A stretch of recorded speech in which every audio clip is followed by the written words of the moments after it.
अस्सलाम वालेकुम नाज़रीन, खबरनामे में आपका इस्तकबाल है। मैं हूं अब्दुल मुगनी सिद्दीकी। आगे बढ़ने से पहले सुर्खियों पर डालते हैं एक नज़र। 11 अप्रैल को तेलंगाना और आंध्र के बशमूल 20 रियासतों के 91 नशिस्तों पर होगी रायदही। लोकसभा और 4 रियासतों के असेंबली इंतखाबात का शेड्यूल हुआ जारी।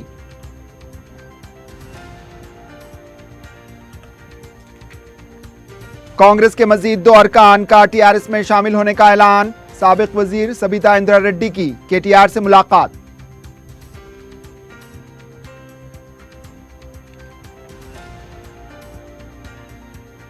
लोकसभा इंतखाबात के शेड्यूल का असदुद्दीन अवैसी ने किया खैर मकदम। 16 टीआरएस और 1 पर मजलिस कामयाब होगी। बीजेपी और कांग्रेस को अक्सरियत हासिल नहीं होगी।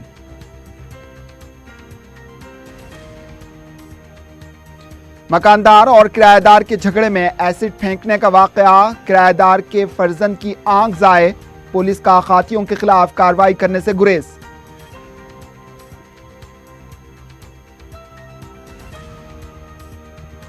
और चंद्रायन गुट्टा इलाके में खातून की इज्तिमाई इस्मत रेजी का वाकया। 3 खाती फरार। पुलिस मसरूफ तहकीकात।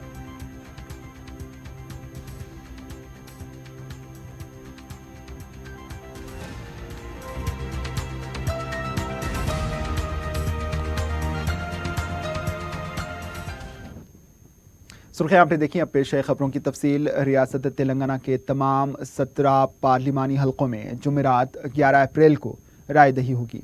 Chief election commissioner Sunil Arora ने इतवार की शाम मुल्क में पार्लियामेंट के आम इंतखाबात की तवारीख का ऐलान करते हुए बताया कि तेलंगाना में रायदही पहले मरहले में होगी।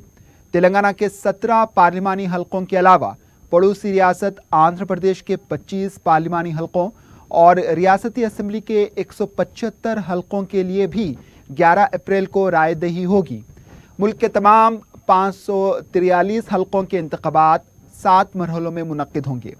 पहले मरहले में जिन रियासतों को शामिल किया गया है इनमें तेलंगाना और आंध्र प्रदेश भी शामिल है। इन दोनों रियासतों में इंतखाबी अमल का आगाज जारिया माह मार्च से होगा। इंतखाबी एलामिया की इजराई 18 मार्च, नामजदगी अदखाल की आखिरी तारीख 25 मार्च, पर्चों की तनकी 26 मार्च, दस्तबरदारी की तारीख 28 मार्च, रायदही की तारीख 11 अप्रैल और नताइज 23 मई को होंगे। इलेक्शन कमीशन के मुताबिक पहले मरहले में तेलंगाना और आंध्र प्रदेश के तमाम पार्लिमानी हलकों के अलावा आंध्र प्रदेश असेंबली के लिए भी इंतखाबात मुकम्मल कर लिए जाएंगे। अलबत्ता नताइज के लिए इन रियासतों को 42 दिन इंतज़ार करना होगा। इलेक्शन कमीशन की जानिब से इंतखाबी तवारीख के ऐलान के साथ ही इंतखाबी ज़ाब्ते अखलाक नाफिज हो जाएगा। रियासत और मरकज़ी हुकूमत अपने तशहीरी काम अंजाम नहीं दे सकेंगे। इंतखाबी पब्लिसिटी के लिए भी इलेक्शन कमीशन ने कवायद जारी कर दिए हैं। रायदही के 48 घंटों से कब्ल इंतखाबी मुहिम की इजाज़त नहीं होगी। इस मरतबा प्रिंट मीडिया, इलेक्ट्रॉनिक मीडिया के अलावा सोशल मीडिया पर भी इलेक्शन कमीशन की कड़ी नज़र होगी। इंतखाबी तशहीर पर नज़र रखने रियासत और ज़िले सतह पर इलेक्शन कमीशन ने MC कमेटियां कायम की हैं। इलेक्शन कमीशन ने आसाम, बिहार, अरुणाचल प्रदेश के लिए जहां 11 अप्रैल को पहले मरहले की रायदही में इसे शामिल किया है, वहीं आसाम को 18 और 23 अप्रैल, बिहार को 18, 23, 29 अप्रैल, 6, 12 और 19 मई को भी इंतखाबात रखे गए हैं।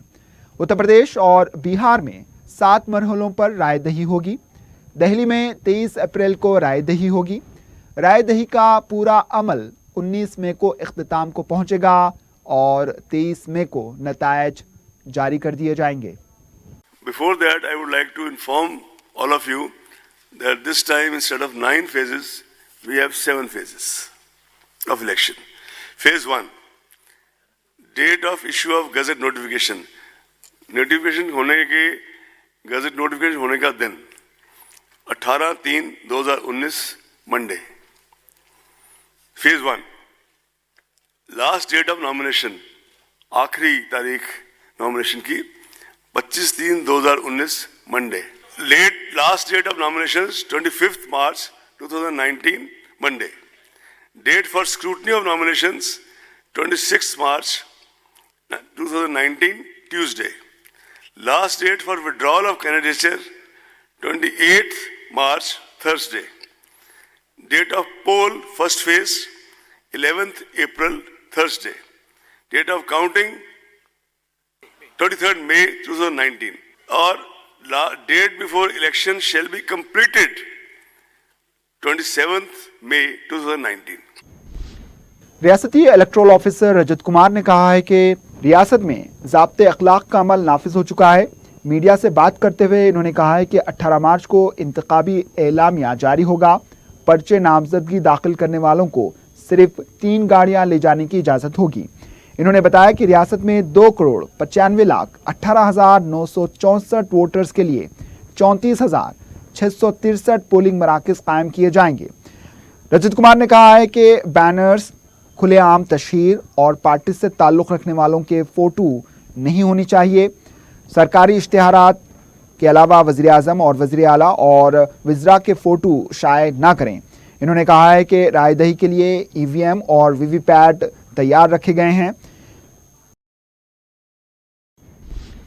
कांग्रेस पार्टी से एक के बाद एक रुकन असम्बली पार्टी छोड़कर टीआरएस में शामिल होने का फैसला कर रहे हैं।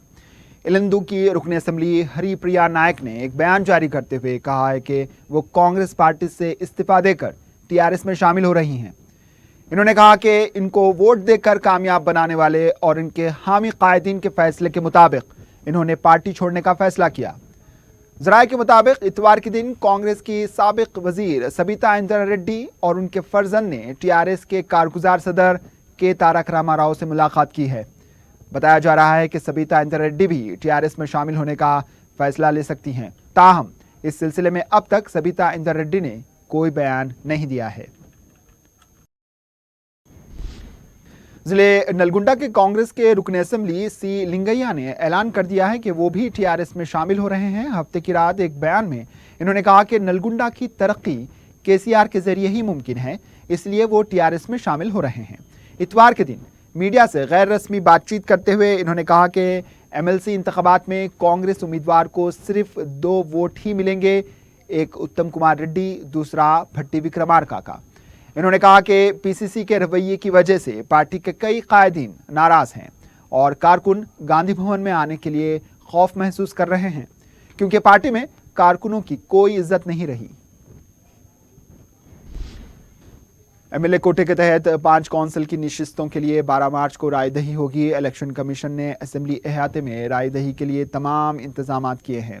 12 मार्च को 5 नशिस्तों के लिए 6 उम्मीदवार के हक में रायदही होगी, जिसमें 4 टीआरएस, 1 मजलिस और 1 कांग्रेस के उम्मीदवार शामिल हैं। टीआरएस और मजलिस की कामयाबी के कभी इम्कानात हैं। इस मामले में टीआरएस पार्टी पहले ही ऐलान कर चुकी है कि 5 नशिस्तों पर टीआरएस और मजलिस कामयाब होगी। पीर के दिन टीआरएस भवन में लेजिस्लेचर पार्टी का इजलास मुनक्किद होगा। इस इजलास में वज़ीर आला के चंद्रशेखर राव कौंसिल के इंतखाबात और पार्लिमानी इंतखाबात के सिलसिले में तबादले ख्याल करेंगे। इसी दिन अरकान असम्बली को तमसीली रायदही के जरिए कौंसिल इंतखाबात के कवायद से वाकिफ करवाया जाएगा। 12 मार्च को ही सुबह में टीआरएस भवन में तमसीली रायदही कराई जाएगी। इसके बाद अरकान को बस के जरिए असम्बली लाया जाएगा, जहां पर वो वोट का इस्तेमाल करेंगे। इम्कान है कि उम्मीदवारों के वोटों की तकसीम का फैसला भी पार्टी इजलास में लिया जाएगा। दूसरी तरफ कांग्रेस की हालत कमज़ोर होती जा रही है। अब तक इसके 3 अरकान असम्बली खुलेआम टीआरएस में शामिल होने का ऐलान कर चुके हैं। मज़ीद कितने अरकान टीआरएस में शामिल होंगे, ये कौंसिल इंतखाबात के बाद वाज़ेह हो जाएगा। इन हालात में मजलिस के उम्मीदवार की कामयाबी यकीनी हो जाएगी।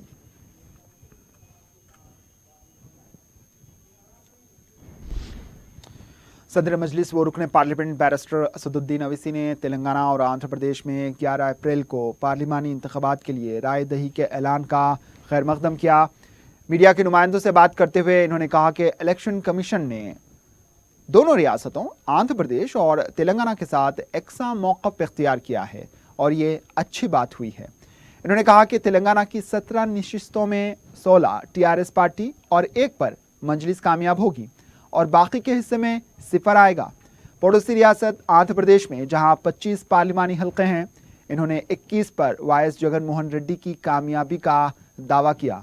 इन्होंने कहा कि मरकज में कोई भी पार्टी अक्सरियत हासिल नहीं कर पाएगी, ना तो बीजेपी और ना ही कांग्रेस। इस मर्तबा इलाकाई जमातों के बगैर कोई हुकूमत नहीं बना सकेगा। इन्होंने कहा कि वो रियासत में टीआरएस पार्टी के लिए जहां भी ज़रूरत हो इंतखाबी मुहिम चलाएंगे और आंध्र प्रदेश में अगर उनके दोस्त जगन मोहन रेड्डी को ज़रूरत है तो वो इनके लिए भी ताउन करने तैयार हैं। इन्होंने कहा कि इस इंतखाबात में कामयाबी तेलंगाना की अवाम की होगी। इन्होंने कहा कि तेलंगाना में के चंद्रशेखर राव जो काम कर रहे हैं इससे रियासत के अवाम खुश है।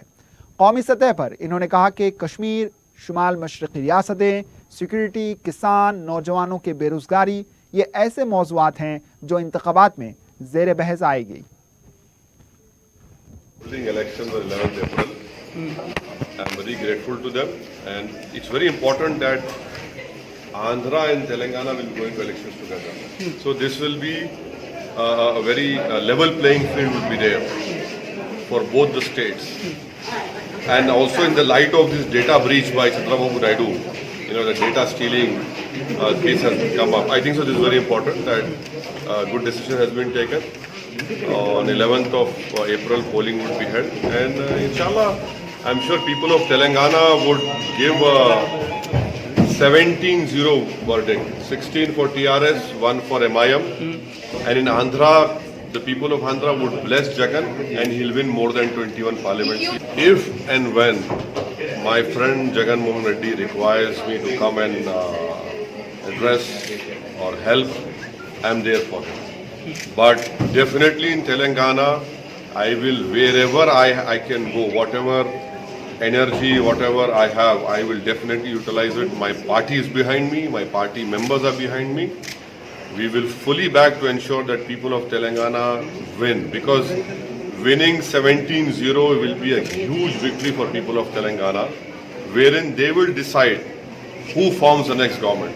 So it is in the interest of people of Telangana that they give this kind of huge mandate for themselves. This will be a victory for people of Telangana if we can achieve that 17-0 result, and I'm sure that 17-0 result would come, and this will be a great benefit to people. मैं इसका welcome करता हूँ क्योंकि एक ही दिन में आंध्रा और तेलंगाना में इलेक्शन होने जा रहे हैं। ये बहुत अच्छा फैसला लिया गया है, ये लेवल प्लेइंग फील्ड रहेगा, और ख़ास तौर से जो डेटा चोरी का केस हमारे सामने आया है, मैं समझता हूँ कि इलेक्शन कमीशन का फैसला बड़ा सही फैसला है, और मुझे उम्मीद है कि तेलंगाना की आवाम की कामयाबी होगी और यहाँ पर 17-0 का रिजल्ट रहेगा।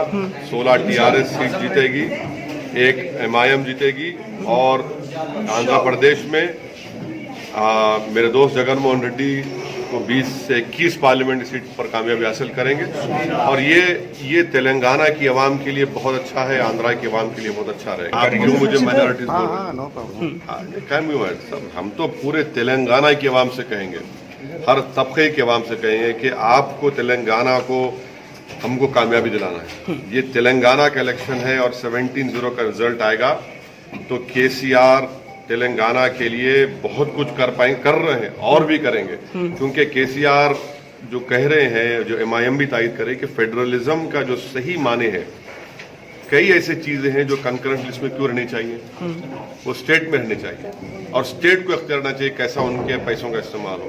तो ये इंशाल्लाह ये रिजल्ट आएगा, हम पूरी कोशिश करेंगे, तेलंगाना के अवाम से रिक्वेस्ट भी करेंगे, समझाएंगे कि ये नतीजा तेलंगाना की कामयाबी के लिए होगा, तेलंगाना की तरक्की के लिए होगा, तेलंगाना की मजबूती के लिए। No, I am saying that the next government would not be formed without the regional parties. I have been saying this consistently from last 8-9 months. I still hold on to it, and this is the requirement for our country, because a government of BJP with 280 seats has completely failed to live up to the expectations, to fulfill these promises. So now it is very important for a new India to be built, that regional parties play a very important role in providing governance in real terms, in providing development, in addressing issues of the youth, in addressing issues of security, in bringing peace and stability in Kashmir, in Northeast, in really addressing the farmers' issues. So that I feel that the regional parties will definitely live up to these challenges and expectations of people. वक्फे के बाद आपका दोबारा इस्तकबाल है और अब बढ़ते हैं दीगर खबरों की जानिब। वज़ीर आला के चंद्रशेखर राव 17 मार्च के बाद लोकसभा इंतखाबात के उम्मीदवारों के नामों का ऐलान करेंगे। इस बार कई नए चेहरों को मौका दिए जाने का इम्कान है। MLC इंतखाबात के पेश नज़र KTR ने अपनी इंतखाबी मुहिम को 2 दिन तक रोक दिया है। 13 मार्च से जहीराबाद से दूसरे मरहले की इंतखाबी मुहिम का आगाज होगा। 14 मार्च को निज़ामाबाद, 15 को रामागंडम, 16 को महबूबाबाद, 17 मार्च को नलगुंडा और महबूबनगर में जलसे आम होंगे। इस मुहिम के बाद वज़ीर आला उम्मीदवारों के नामों का ऐलान करेंगे। वाज़ेह है कि KTR ने अपने जलसों के दौरान बार बार इस बात का ऐलान किया है कि उम्मीदवार कोई भी हो, TRS को कामयाब बनाने के लिए वोट दें। क्या रेवंत रेड्डी भी कांग्रेस पार्टी छोड़ने के मंसूबे बना रहे हैं? सियासी हलकों में ये कयास आराइयां जोर पकड़ती जा रही हैं। हफ्ते के दिन राहुल गांधी के जलसे आम में रेवंत रेड्डी की गैर हाजिरी ने कई सवालात खड़े कर दिए। असेंबली इंतखाबात में अजीम इत्तेहाद और रेवंत रेड्डी की शिकस्त ने उन्हें मायूस कर दिया और कांग्रेस पार्टी में भी उनकी अहमियत कम करने की इत्तलात मिल रही हैं। ज़राए के मुताबिक पता चला है कि वो बीजेपी में शामिल होने की तैयारियां कर रहे हैं क्योंकि रेवंत रेड्डी के बीजेपी से पुराने ताल्लुकात हैं।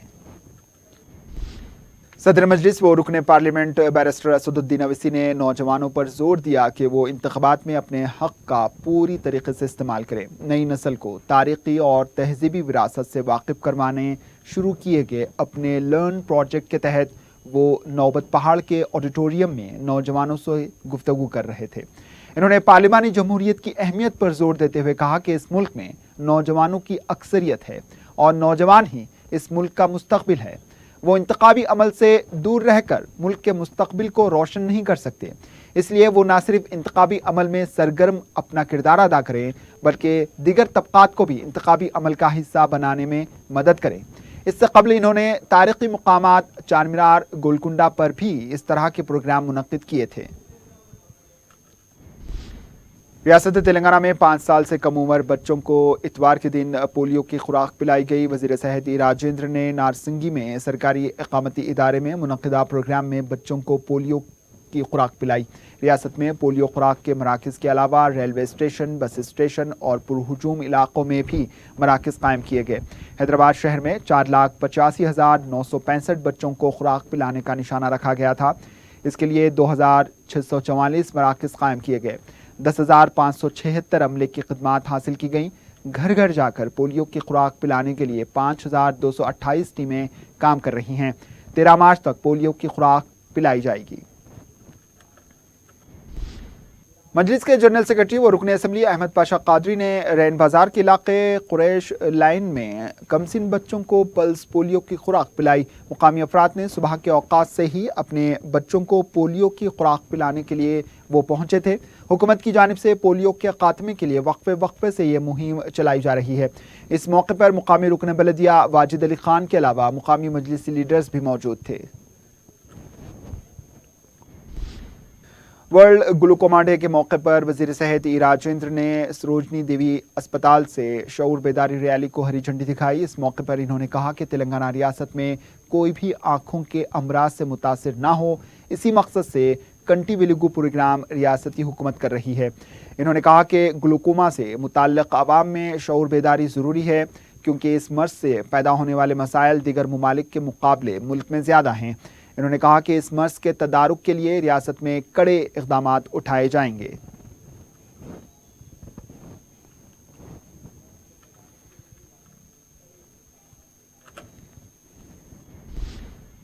हैदराबाद का नाम आते ही चार मीनार और इससे मुत्तसिल 4 कमानों का जिक्र भी आ जाता है।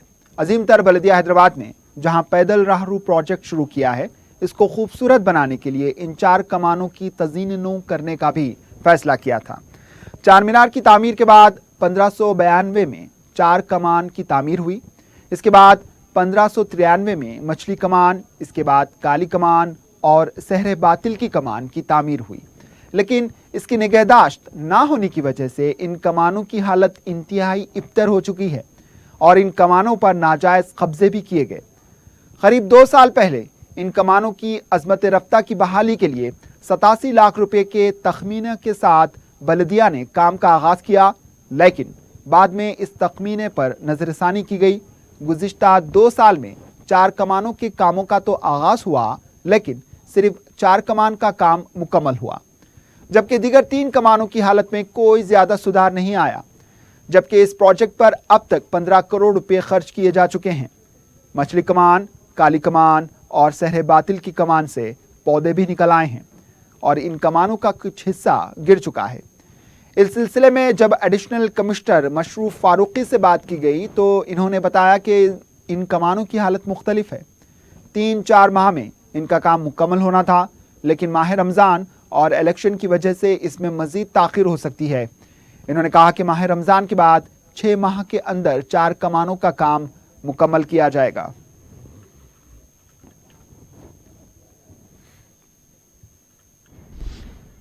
एडिशनल कमिश्नर मशरूफ फारूकी ने कहा कि पैदल राहरू प्रोजेक्ट और चार मीनार के अतराफ सफाई के लिए 24 घंटे सफाई की मशीनें काम करेंगी।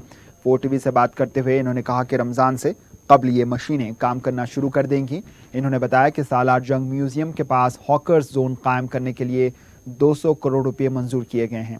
लोकसभा इंतखाबात के बाद इसके काम का आगाज़ होगा और ये 1 साल के अंदर मुकम्मल हो जाएगा। जो हॉकर्स ब्रिज है सालार जंग म्यूज़ियम के ऑपोजिट, उसके लिए तकरीबन 200 करोड़ का सैंक्शन हो गया है और जो सारे हॉकर है चार मीनार के अतराफ से, उनके लिए काफ़ी अच्छी रिहैबिलिटेशन की जगह रहेंगी एंड वो एक इंटरनेशनल स्टैंडर्ड्स का एक हॉकर जोन रहेगा। तो वो एक बार जब आ जाएगा तो एक काफ़ी खूबसूरत इमारत रहेगी शहर हैदराबाद के लिए। ये काम टेंडर्स में था और मोस्टली इलेक्शन के बाद शुरू हो जाएगा, क्योंकि इलेक्शन के दौरान हम मेजर वर्क नहीं ले सकते। तो इलेक्शन के बाद जो है उस पर काम स्टार्ट होगा और उसके लिए कम से कम 1 साल का टाइम लगेगा। 24 आवर्स स्वीपिंग मशीन्स डिप्लॉय करने का प्लान है और स्वीपिंग मशीन्स का टेंडर भी हो गया है, प्रोक्योर भी हो गया है। जैसे एक एयरपोर्ट में या कोई अच्छे हाई एंड एरिया में कंटिन्यूस स्वीपिंग और वॉशिंग होती है, वही मशीन्स हम चार मीनार पेडेस्ट्रियन जोन में रखेंगे ताकि जैसे भी वहाँ पे कचरा आता है इमीडिएटली हम उसको निकालते जाएंगे। नामपल्ली हॉस्पिटल के अकबी इलाके में वाक़े पुराने फर्नीचर के पास आग लगने का वाक़या पेश आया। मुकामी अफराद ने फायर ब्रिगेड पहुंचने से पहले आग बुझाने में मदद की। फायर ब्रिगेड ने मुकामी वाक़े पहुंचकर आग को मुकम्मल तौर से बुझा दिया। आग फर्नीचर के गोदाम के अंदर लगती तो एक संगीन वाक़या पेश आ सकता था। आग लगने की वजह मालूम नहीं हो सकी है। संतोष नगर के इलाके में मकानदार और किराएदार के दरमियान पेश आए एक वाक़े में किराएदार का बेटा एसिड डालने से शदीद जख्मी हो गया। साबिक़ किराएदार खातून अस्मा कौसर ने मीडिया को बताया कि उनका मकानदार सरदार, उनके फर्जंद तैयब, दुख्तर सोमिया और बहू आसिफा इस वाक़े में मुलविस हैं।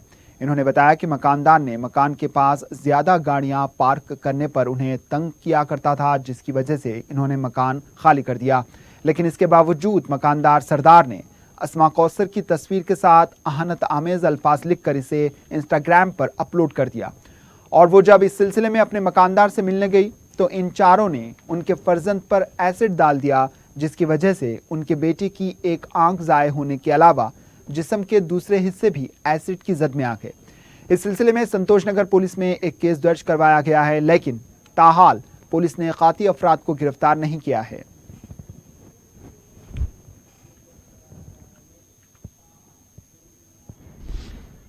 एक खातून की इज्तिमाई इस्मत रेज़ी की गई। तफसीलात के मुताबिक हफ्ते और इतवार के दरमियानी शब हरियाणा की रहने वाली एक खातून की 2 अफराद ने इस्मत रेज़ी की।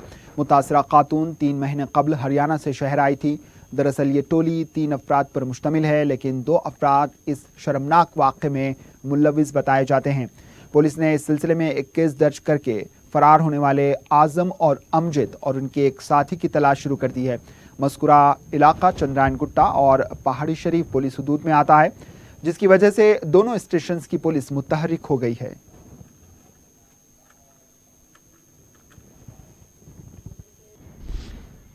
ट्रैफिक पुलिस की जानिब से हफ्ते और इतवार की दरमियानी शब जुबली हिल्स और बंजारा हिल्स के इलाकों में शराब पीकर गाड़ी चलाने वालों के खिलाफ मुहिम चलाई गई। इस मौके पर ट्रैफिक पुलिस ने 14 अफराद पर केसेस दर्ज किए हैं, जिनमें एक खातून भी शामिल है। अलावाजी ट्रैफिक पुलिस ने 9 कारें और 4 बाइक्स जब्त कर ली हैं। ट्रैफिक पुलिस काती अफराद की काउंसलिंग करने के बाद उन्हें चालान जमा करवाने की सूरत में छोड़ेगी।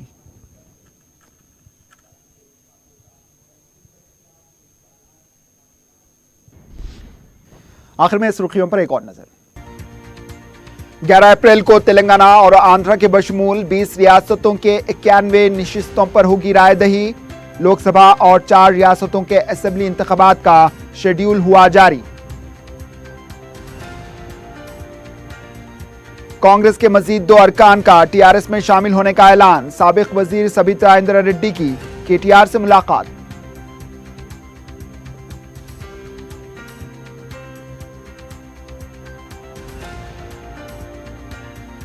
लोकसभा इंतखाबात के शेड्यूल का असदुद्दीन अवैसी ने किया खैर मकदम।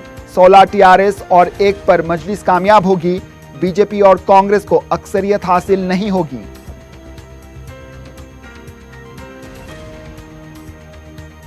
मकानदार और किराएदार के झगड़े में एसिड फेंकने का वाकया। किराएदार के फर्जंद की आंख जाए। पुलिस का खातियों के खिलाफ कार्रवाई करने से गुरेज।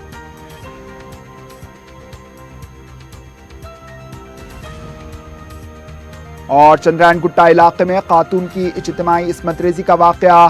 3 काती फरार। पुलिस मसरूफ तहकीकात।